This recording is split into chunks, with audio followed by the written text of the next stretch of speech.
You're listening to the Autism Weekly podcast. Each week, we share community voices and bring light to stories that increase awareness, acceptance, equity, access, and inclusion. If you haven't already, subscribe to join the Autism Weekly family. I'm your host, Jeff Skibitsky.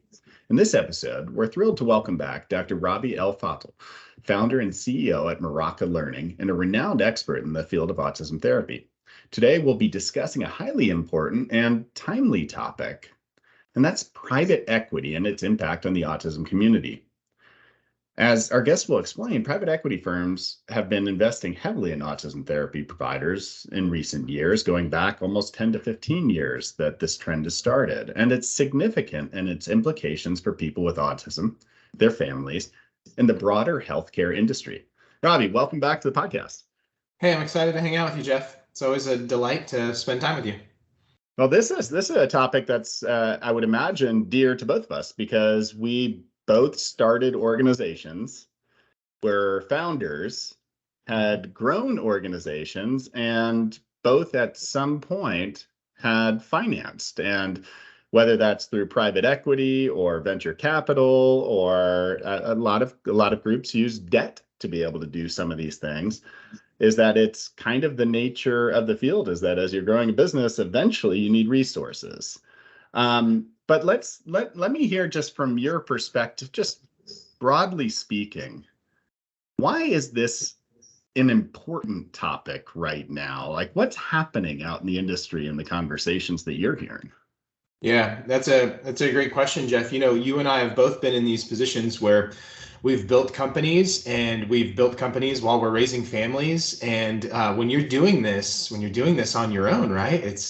It's difficult. There's no denying the amount of capital that's required to really build a quality organization.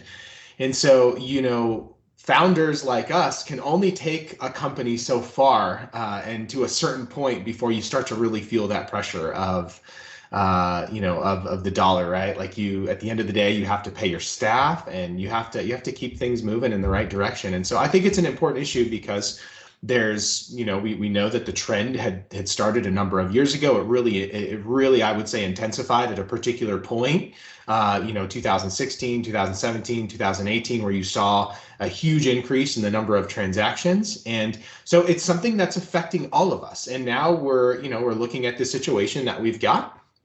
And we're trying to make sense of it, right? We know that it's had an impact. You and I have talked about this idea that if we view capital or financial resources as mostly neutral, sort of like a stoic way of thinking through money, it's like it's capital, it's necessary, it's needed. Let's view it as neutral. It's really what the organization then does with it that gives it its value, right? So I think it's an important issue because it's affecting a number of us. It's affecting our community, our colleagues, those who are working in settings that are, every organization has a capital partner, so to speak, whether it's somebody like you and I who started the thing and sold homes and took all of our savings and invested in the company, or whether it's a private equity firm in New York or Chicago or LA or wherever they are. You need financial resources to build companies like this. And that's maybe where I'd like to start, and maybe I'll share a little bit of my personal story on this, because I think that it's important for everyone to kind of see is that, you know, the path of utilizing resources and finding funding and finding partners going forward is so different for a lot of organizations. And there's times where it works, there's times where it does not work.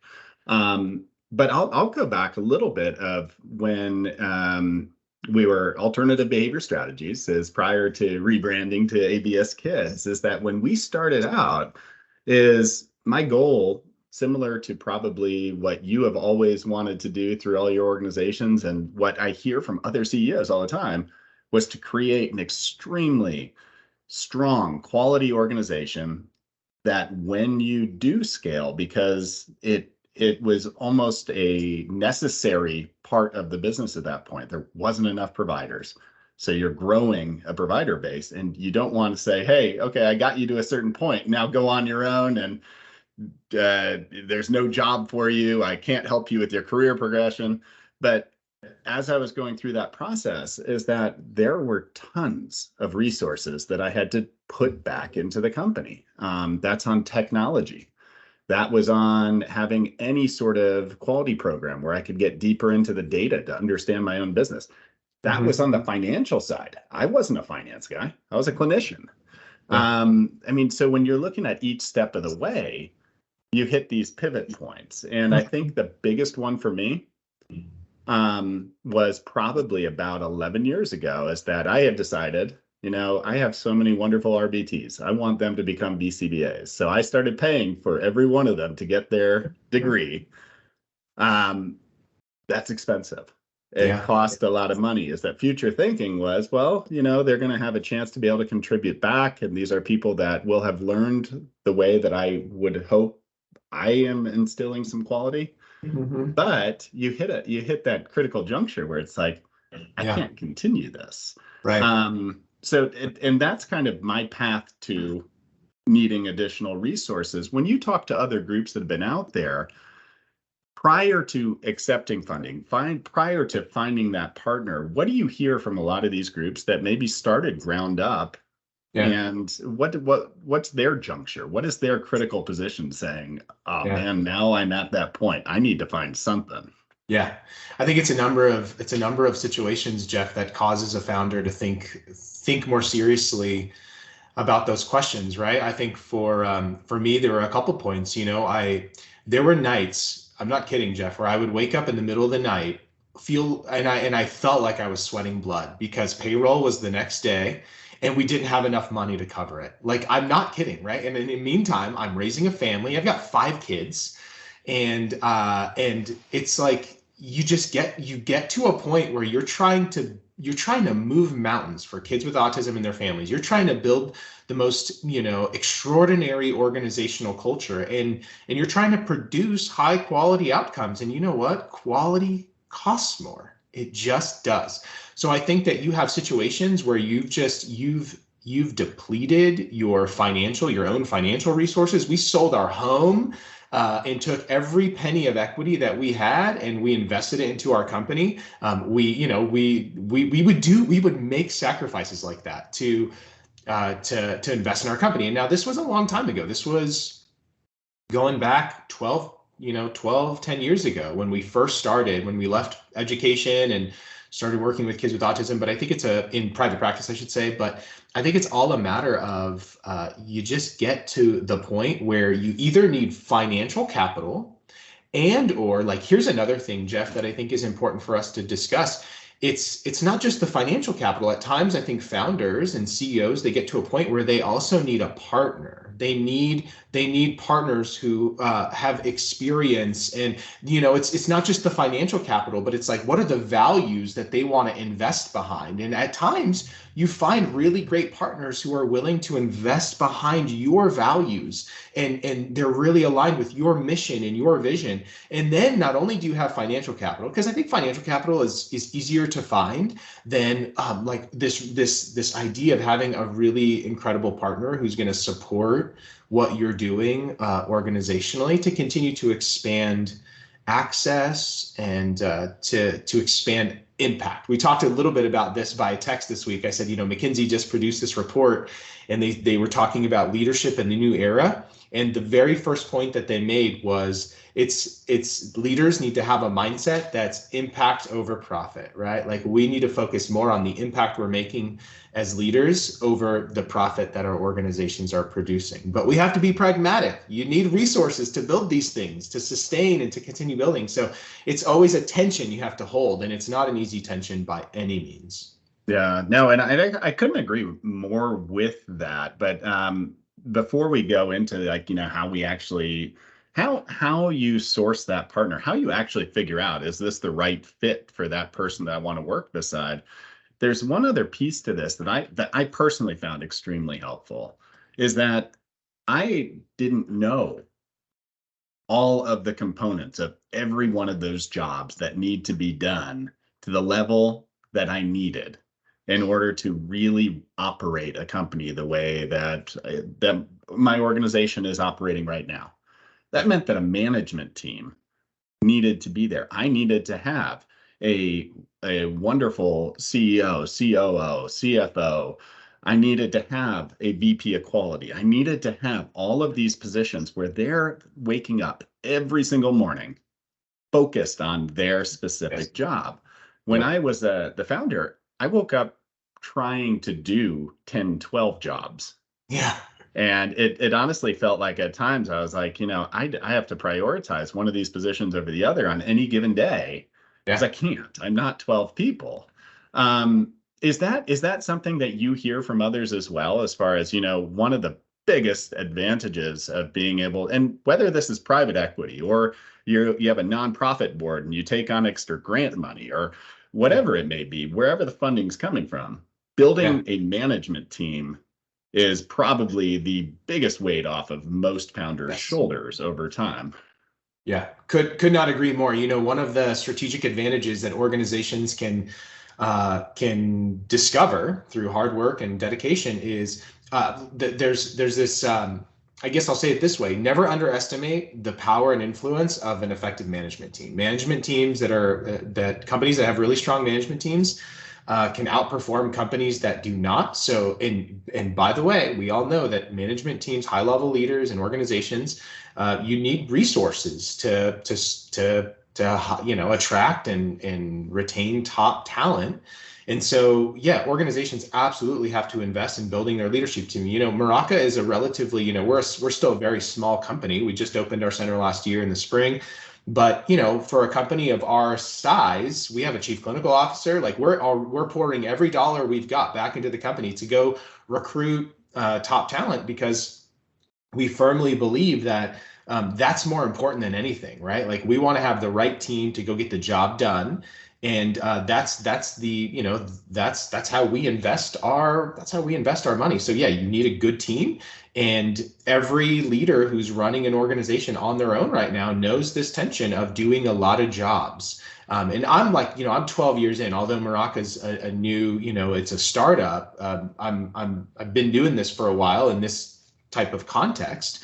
And so like I've just learned that I'm most effective when I have a strong team around me. So we invest in our team. We invest in hiring great people and trying as much as we can to give them really refined roles and responsibilities. And it takes time to get there, right? Like that doesn't happen immediately. But yeah, absolutely, you need a team of people and so I'm glad you raised that. I'm glad you raised that question. I think that many founders are feeling that way.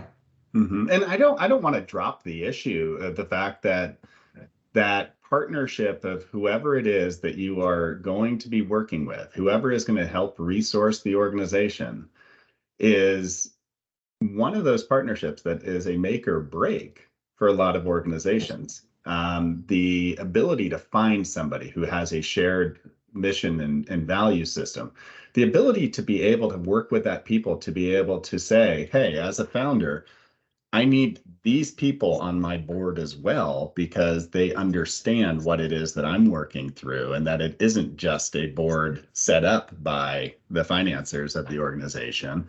Um, I think that a lot of that comes into play when growth strategies are decided or when you're trying to figure out what's most important. Is it being able to get into new markets, or is it being able to show a higher level of quality so that your growth in a specific market is there? When I look at what's happening within our field and talked with a lot of our colleagues, that to me seems like the one of the more important things is the vetting process to understand who it is that you're going to be working with. Have you heard this from others as well? Yeah, it's hard because it's going through a process like that is not always very transparent, right? So to the extent that people are willing to share, it's hard to know how they process their decisions. I know when we were back in 2017, 18, we built a great company in Austin, Texas, and we started getting the floodgates had opened, right? We're getting phone calls and emails almost daily. I think it was that intense around that time, right? And so we were very committed to what we were doing. We were a top workplace in Austin. We were, accredited with the highest level of accreditations. Like we were just really performing on a high level.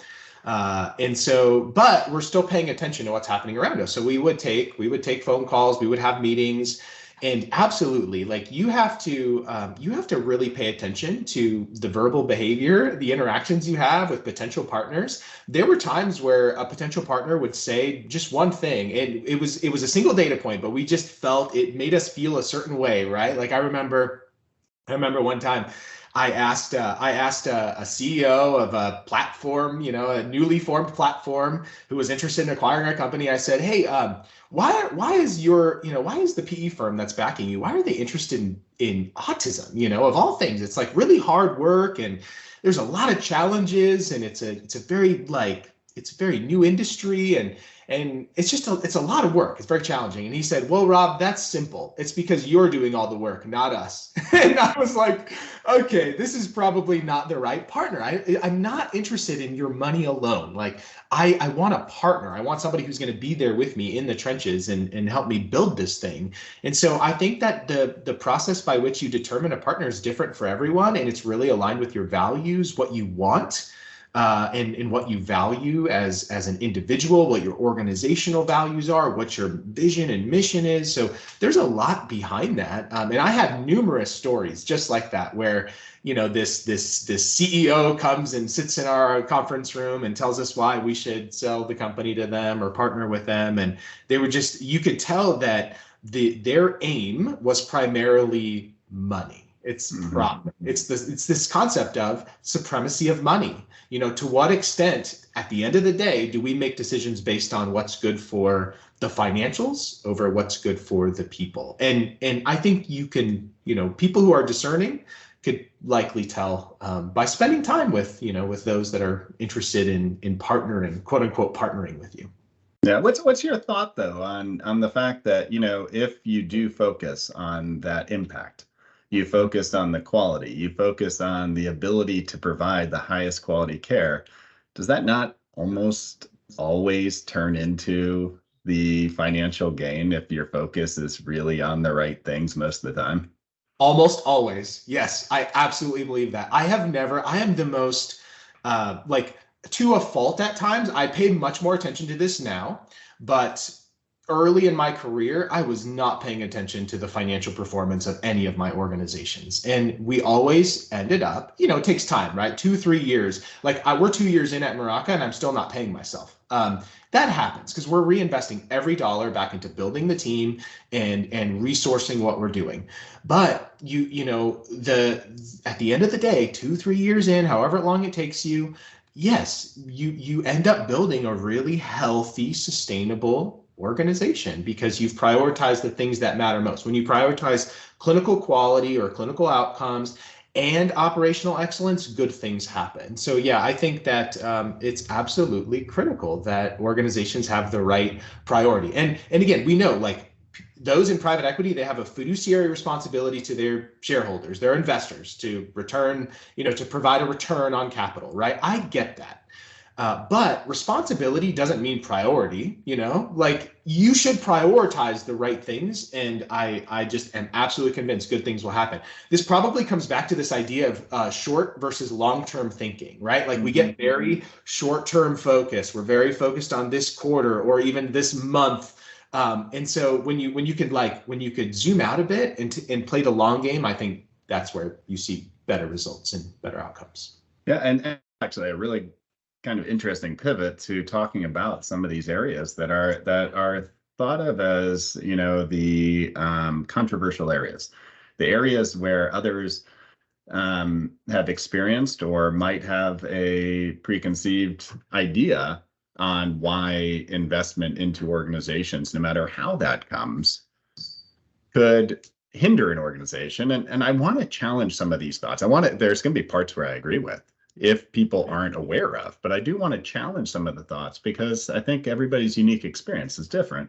One of them is the idea that having extra investment, and I'll think of it through private equity, it correlates to a decline in patient care. And I could see that happening for groups that say, "Hey, I'm going to put growth over training. Hey, I'm going to try and bring in way too many people and not look at the quality, not have some way to be able to evaluate performance and to be able to make sure that I'm there to support that level of clinician that's out there." But at the same time, this is just my perspective. I want to hear yours, but my perspective is that I have seen it personally where the patient care has gone up through investment because we're able to leverage training protocols. We're able to have additional layers of oversight, whether that's more assistant directors, more center support directors, more quality team, more data analysts that are giving information back. Like there's those pieces to everything that's going on that to me is that if you're investing back in, it can be an extreme positive. Are there other parts to that piece where you're hearing, there's automatically going to be a downgrade in patient care because you're taking on more money that either you agree with or that you want to poke holes into? Yeah, you're right. I think you have to treat just like trying to treat every patient with the same treatment plan. We all know that everyone is a little bit different. Every organization is different. Every leadership team and board of directors is different. So I do think that there's numerous. I think that there are cases where this goes really well, and an infusion of capital into a company ultimately results in better outcomes because you have a more refined team. You can go out and attract talent that can help you continue to improve clinical outcomes. And so, yes, absolutely, there is a narrative that very much supports a capital investment into the industry, right? There's just no denying. I mean, and we'll take it like Maraca as an example. So we're not private equity backed. We're funding the launch of the company. We've invested to the penny. We've invested $405,000 into the company, and we just continue to resource it the way that it needs to be resourced, and that has led to an increase in clinical quality. There's just no denying that over time, clinical quality is going to improve as our impact grows greater and we serve more patients because we're prioritizing the right things. Y'all and what you're doing, you're prioritizing the right things. You're putting the right players in place to do their jobs and do them exceedingly well. But I think that there's also the other side of the story, right? We know that these capitalistic ideas can, have led to, we have a history, Jeff, of a long history of exploitative practices. It's like the love of money is the root of all evil. It can impact the way in which people think and behave in a very unfortunate way in settings like this. And the ultimate, who suffers? It's the staff and it's the patients. And so, yeah, every organization is a little bit different in terms of what they're prioritizing and how they're using their financial resources for the common good or for the good of, a handful of individuals. So it's really tough. It's like, that's why I think we have to view capital as neutral. It's what we do with it that really makes a difference. I mean, I think it's spot on. I do see is that, if you get caught up into growth as a growth engine instead of growth as in quality access, serving the community, understanding the needs, making sure you're supporting everybody who's working within the organization, and you think of it of a race to get out there and start putting flagpoles up all over. And I think that I could agree with that because when you're looking around the landscape right now, is that the organizations that maybe didn't take that mentality and took the resources simply to say, okay, I now have additional money. So what I'm going to do is go and just hire and not support. I'm going to put up structures and not have anybody to be able to manage it effectively. Is that you end up seeing that phenomenon that you're talking about. What are some of the other things? I mean, one thing that immediately comes to mind is that as you grow as an organization, is that systems become more and more important. Data becomes more and more important. You start managing by data. You have some of the concern might be is that by doing that is that you're taking autonomy away from a clinician. You're taking decision power directly away, because you have more systems that are guiding the process. Um, I see this as a double-edged sword again. I think that if you just live by you have to follow a system and you cannot have clinical autonomy, is that you're going to lose your entire clinical workforce. I don't think that they're going to buy into that. But as a management team, is that if I don't at least have a structure set up where I can start to evaluate those that fall out of the structure to understand and learn from it, and maybe even be able to kind of create boundaries that are open boundaries for clinicians to kind of guide through, that you still have a chance to succeed through the process. And I guess the easiest way to put it in our field is, do I have a program where I say every single child coming through my program gets 40 hours a week, has 8 hours of supervision, has blank, blank, blank, and it's like a written script and it goes to every single patient? That to me sounds business oriented and Right. not clinical oriented. Do you see that as part of the pushback that you're seeing as far as the discussion of financing healthcare? Yeah, you and I at some point are going to talk about I think we're going to talk about the red flags, green flags kind of concept in our field, and identifying some of those red flags. And yeah, absolutely. Like having a standard model that does not take into account a learner's individual needs is absolutely something that we should be concerned with as a field, right? It's like, and I know this quote could be controversial, but it's like the equal treatment of unequals is the greatest inequality. We cannot treat every kid the same way and put them through the same exact model. So to your point, Jeff, I think that organizations absolutely need really strong systems. There's just no denying, and systems are there. It's like the framework of a home, or the foundation of a home. It's there to really allow you to build good things. You have to have them, and good systems that are well designed really do help with minimizing burnout and fatigue, because you can rely on systems and process. And it does, having good systems is not, it's an investment. We're considering a software right now that's in addition to all the other things we're using. And I was calculating the costs actually just this morning, and I thought, thousands of dollars a year to use this new system. But I think it's gonna help the team. It's gonna help them know what the process and the procedure is in certain situations, and how to do all the things that a clinician needs to do day in and day out. You and I both know this because we're both clinicians as well as entrepreneurs. But there's like hundreds or thousands of like things that happen all day, all week. It's like the number of things always happening. It's like it's hard to get your mind around. So having good systems is absolutely really important. You mentioned autonomy. We've had a lot of conversations recently on our team, just regarding like how much clinical judgment we give to staff, and how much again, moment by moment decision making they're able to have. And so yeah, these are all like really important conversations. But you're asking about concern with a model that is like one size fits all. And yes, I think that's absolutely a concern. It's likely driven by priorities that are more related to business practices that lead to greater financial, profit or financial gain.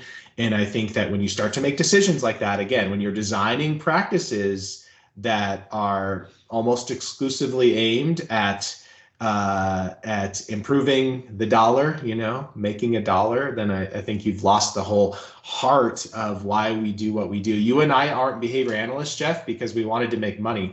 Well, I started my career in education. I made $12 an hour as an instructional, I was an ABA, a BT in the classroom, and then I was a teacher, and I made $40,000 a year. And like, I just did not do this work to make money. And so I think, the temptation though is there certainly for people who are in finance, who are like, I'm in an industry where my job is to make money, and so they're very good at that at times. Not always, but they're good at that at times, and so you have to just be really mindful.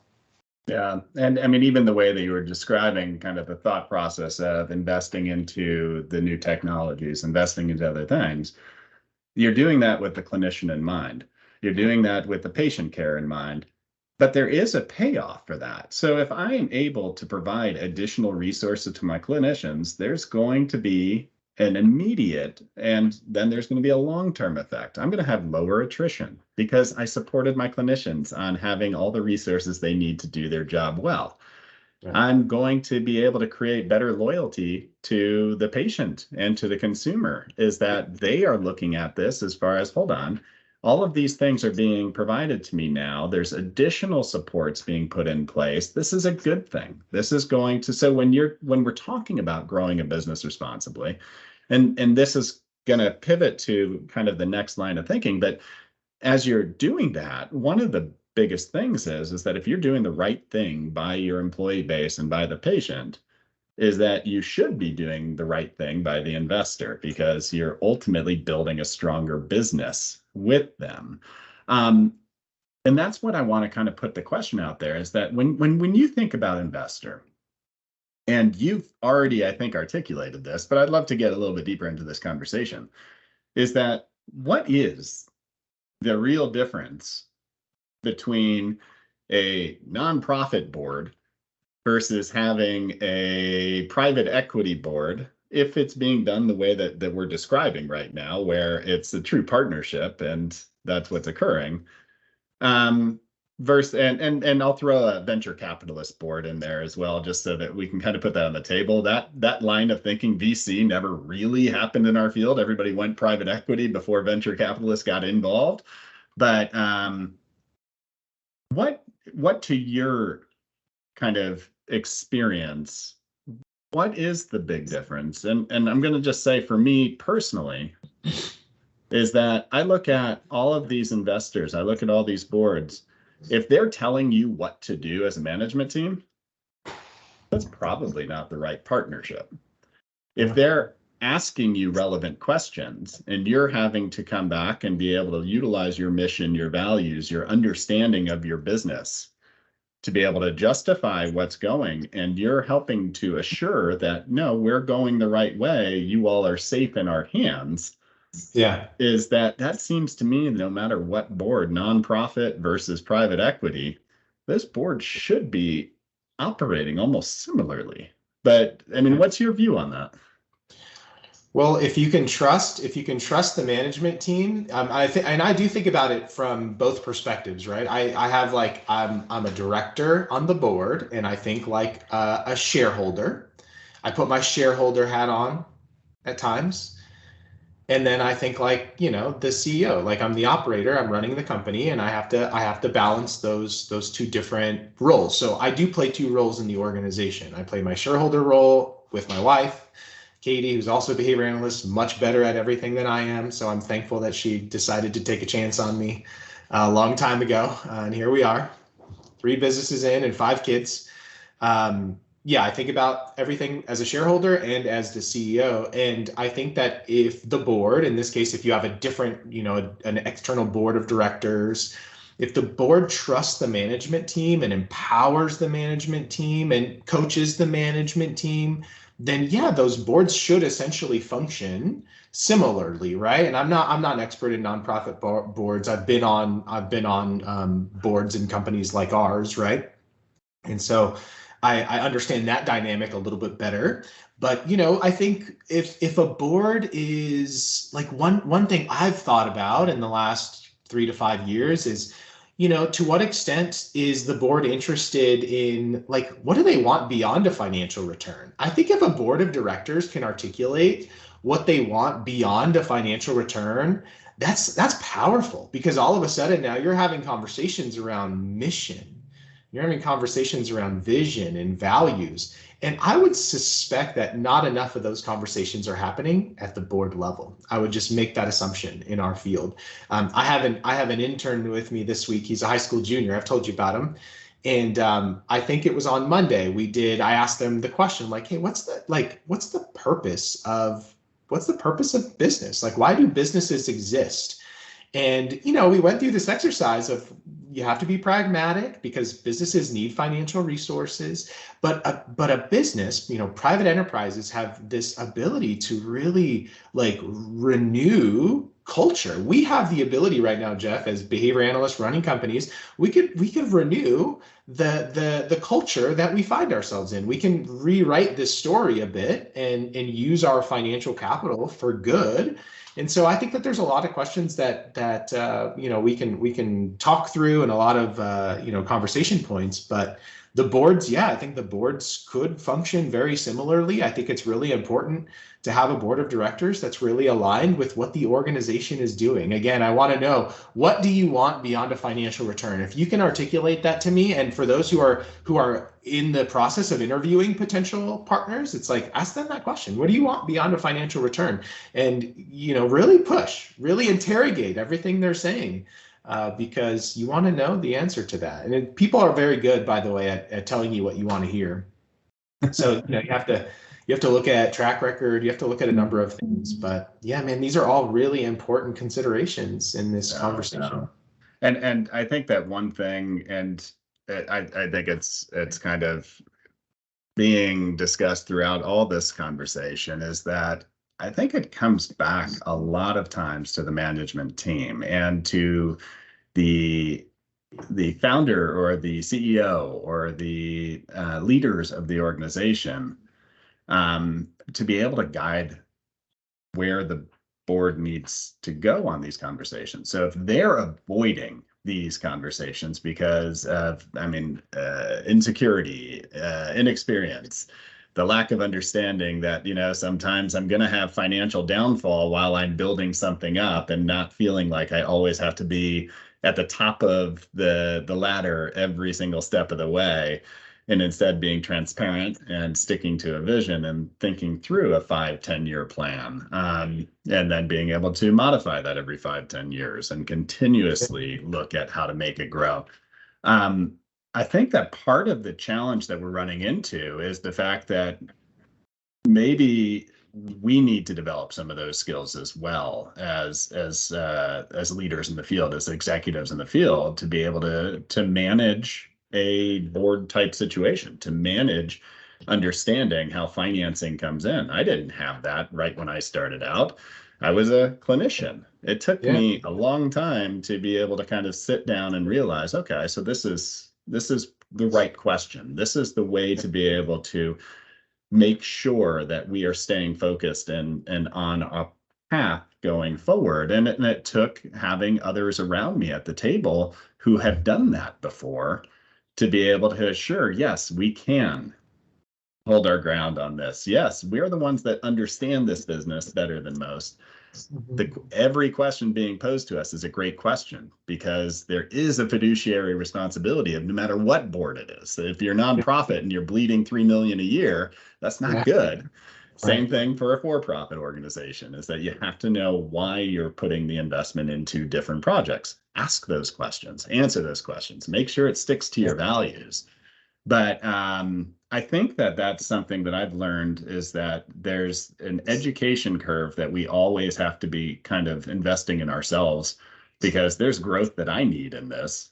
I'm sure that you could probably say the same, is that there's growth that you need. But I look around, is that there's nobody in our field right now that understands it all to that point to be able to do it perfectly. And that's part of the clinician businessman, businesswoman model, is that's just, it's a learning curve. Yeah, it really is a learning curve. I've learned a lot over the last 12 years. I mean, my goodness. And this is, starting a company, transitioning from the security of working as in public schools and going into private practice, starting things, building things. That was it was really difficult. The number of times that I wanted to give up, I couldn't count them. It's just like there's so many opportunities that were inflection points for me, where it's like we could really just shut this thing down and go back to public school. The temptation was there and it was strong, but we just, we kept our hands to the plow, we kept building, and I'm glad we did, because I've learned so much. So, you asked the question, or, you presented kind of this argument for the need for us to educate ourselves and to really invest in developing our skill set. And that, absolutely, like, put myself on a path a long time ago where I realized I'm not doing a good job at this. I think in the first company I started, we were really good at building a clinical model that was, prioritized clinical outcomes. But then we realized, like, we're not running this company very well. Like, we needed to invest in systems and process. We hired a consultant, paid him a lot of money, and that was the very first time I interacted with this idea of what an SOP was. And, so it's 10 years ago, maybe, I don't remember. It was a while ago.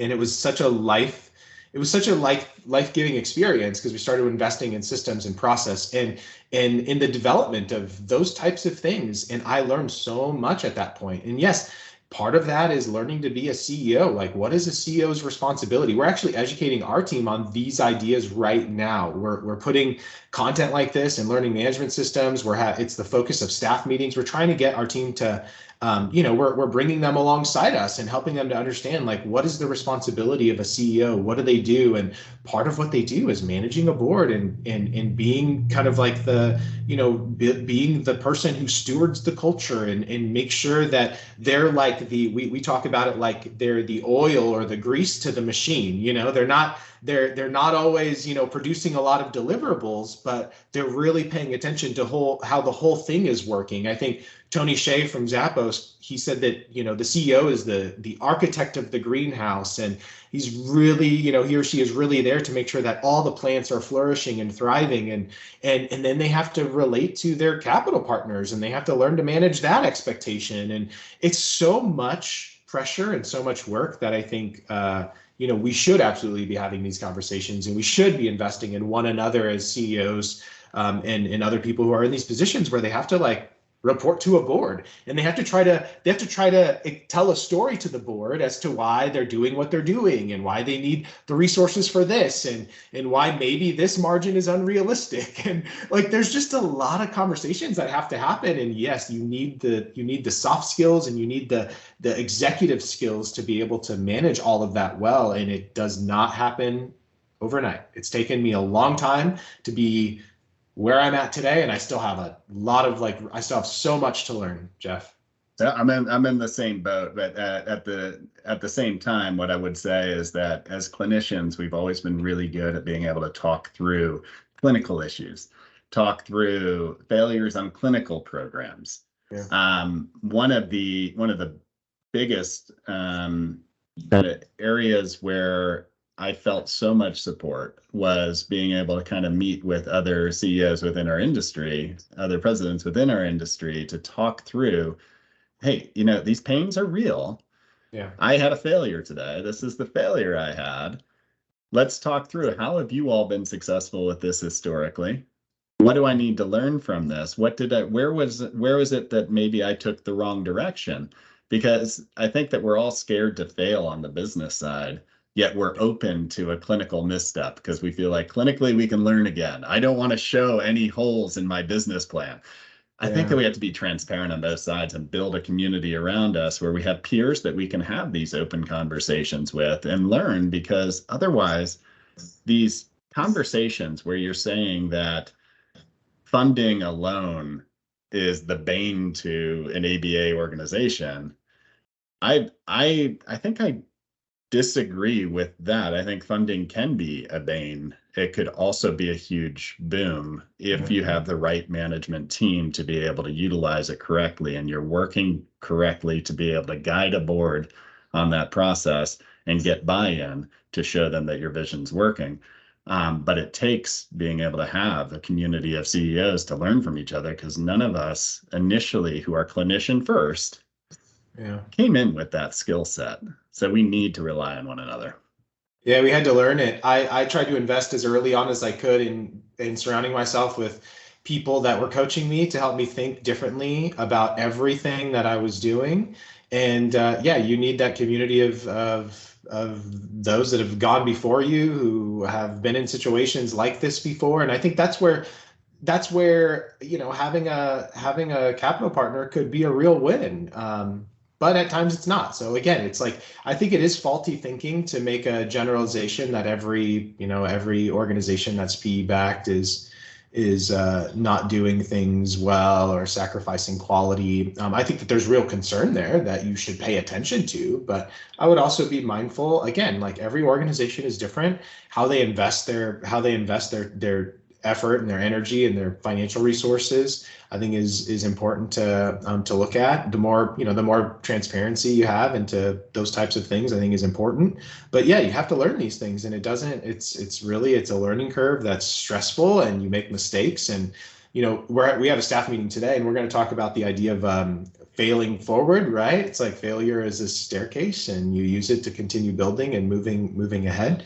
And so yeah, this is an important conversation, and there's a lot of very, very passionate views on it. I've tried to remain as neutral as I can, and just assessing the individual situation that I find myself in. It's because every organization is operating differently, and you have to acknowledge that. No, for sure. And I think that our next conversation down the line on these red flags and green flags, where we have another guest who will be joining us as well, I think that that's a great next step to this conversation, because quite frankly, if you are focusing around hitting all those green flags, is that then resources become a positive almost every step of the way. Additional funding becomes a positive because you're focused on how do you create that culture of quality? How do you create the culture of impacting the community you're serving and listening and being responsive and empowering people? And that's what we're in it for. So, but Robbie, I appreciate you coming on today. This is a topic I think that's been long time in the waiting, just to sit down and discuss. And I hope that it actually brings about more conversation, because I think there's a lot for us still to learn on this. Yeah, I couldn't agree more. It's always enjoyable to spend time with you, Jeff. I appreciate your mentorship and guidance. To me, it's really invaluable. Speaking of having people in your corner, you're one of those people, and I appreciate just all of the things that I've been able to learn from you. And anytime I get to talk to you, I always say yes. Well, likewise, the same. Thanks a lot. Yeah. Thank you for listening to Autism Weekly. We hope you tune back in next week to learn more about autism in the real world. Autism Weekly is now found on all the major listening apps, including Apple Podcasts, Google Podcasts, Stitcher, Spotify, Amazon Music, and more. Subscribe to be notified when we post a new podcast. Autism Weekly is produced by ABS Kids. ABS Kids is proud to provide diagnostic assessments and ABA therapy to children with developmental delays like Autism Spectrum Disorder. You can learn more about ABS Kids and the Autism Weekly podcast by visiting abskids.com. Thanks for tuning in. See you again next week.